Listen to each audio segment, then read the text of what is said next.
மீண்டும் மீண்டுமா? மீண்டும் ஈரோட்டுக்கு தாங்க போறேன். ஏன்னா போன வீக் தான் பார்த்துக்கோங்க, சித்தி பொண்ணு கல்யாணம்னு போயிட்டு வந்தேன். இந்த வீக் பார்த்தீங்கன்னா, எங்க சித்திக்கு வந்து 1 வருஷம் ஆகி தவசம் சாமி கும்பிட்றோம் பார்த்துக்கோங்க. ஸோ அதுக்கு தான் கிளம்பி ரெடி ஆயாச்சு.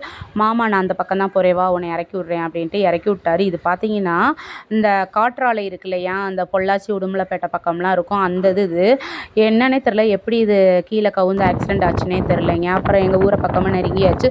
போகிற பக்கம் எல்லாமே மஞ்சக்காடு தாங்க. சூப்பராக இருந்துச்சு கண்ணு குளிர்ச்சியாக பார்க்குறதுக்கு.